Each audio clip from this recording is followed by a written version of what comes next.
de relever avec nous un nouveau défi. Un nouveau défi parce que le premier, ça a consisté à mettre en place l'allocation d'insertion pour le retour à l'emploi. Simplement de réfléchir, d'apporter des bonnes idées auprès de l'État pour qu'elles soient reprises. Ça en est un exemple, puisque 2 ans après, nous avons 6200 personnes, Monsieur le Président, 6200 personnes. Aujourd'hui, l'État s'interroge et il dit, bon ben, qu'au RSA, il faudrait qu'on mène une action d'intérêt général, une activité pour bénéficier du RSA. On parle même d'une disposition législative pour mettre en place cette action-là.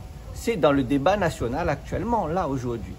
Mais nous avions déjà anticipé cette question-là, puisque depuis 2 ans existe le RA+, où là, il n'oblige pas, il y a un site financièrement, et il dit à la personne, ben, vous êtes bénéficiaire du RSA, vous avez envie, comme beaucoup d'entre vous, de rentrer dans le milieu de l'insertion. Mais quand on fait un petit calcul, on voit que si on touche le RSA, eh bien, ou ça rentre d'une formation, un travail, vous n'êtes pas forcément gagnant, parce que dans l'allocation, nana la CMU, nana l'allocation logement, nana toutes les aides à côté. Ben, les humains de réfléchir et des fois de pas forcément être motivés. L'objectif pour nous, c'était de motiver financièrement et en disant, vous conservez votre droit à l'allocation, pour aller un peu plus dans le détail, mais c'est plus le RSA, c'est une autre allocation, mais il revient au même, ou touche aux droits sociaux les conserver, où le pouvoir d'achat est augmenté, donc ou perçoit outre revenu du travail, ou perçoit outre rémunération de la formation, et il cumule avec outre allocation. Quoi demander de mieux si vous voulez vous insérer durablement? Donc c'est une innovation sociale qu'on a mis en place, qui existe depuis 2 ans, et il y a 6200 personnes qui bénéficient déjà de ce RA+. Ça montre que ça porte ses fruits et que c'est une action positive. Et ça pourrait donner des idées ailleurs. On constate que les sorties dynamiques, les de 44%, près de 1 personne sur 2 qui rentrent dans le RA+, ils sortent avec soit un emploi à longue durée, un CDI même, on a 35% qui ont un CDI, c'est pas rien, soit une formation rémunérée, soit ils reçoivent sur une formation rémunérée qualifiante, soit ils s'en vont sur un CDD. Je ne connais pas beaucoup de dispositifs actuellement qui ont un taux de sortie positif de près de 50%. Eh bien, le RA+ fait partie de cela. D'abord, Monsieur le Président, pour ces remerciements envers les équipes de la CAF que je représente. RA+, nous y avons cru dès le début. Dès le démarrage de l'expérimentation, nous avons contribué activement aux travaux relatifs à la conception de l'allocation RA+, puisque c'était à l'époque, on dit à l'époque, mais en 2020, lorsque nous avons démarré les travaux, elle était très innovante, cette allocation, puisqu'à ma connaissance, elle n'est mise en œuvre qu'ici, à La Réunion, tout département confondu.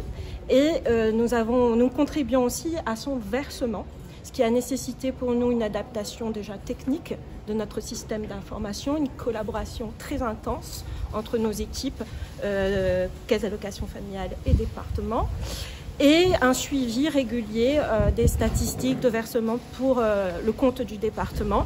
Nous partageons les résultats régulièrement dans le cadre des instances de pilotage de la recentralisation du RSA.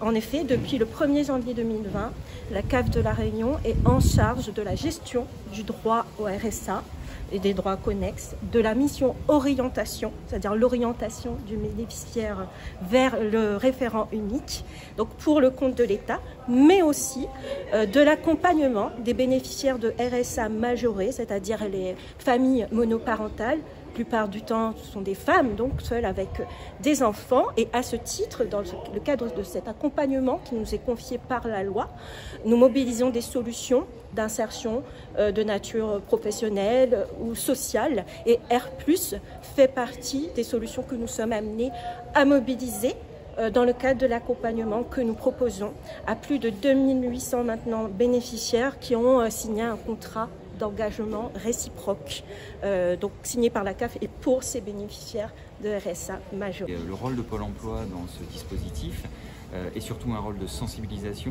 et d'information donc des employeurs pour peut-être faire pencher la balance de manière plus durable en matière d'insertion et de recrutement du bénéficiaire qui est éligible.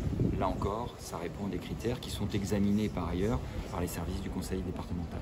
Voilà, donc une aide de l'État avec un volet attractif au niveau financier, mais également des exonérations de charges patronales et salariales qui bénéficient à l'employeur. Généralement, ça peut aider jusqu'à 1,5 SMIC.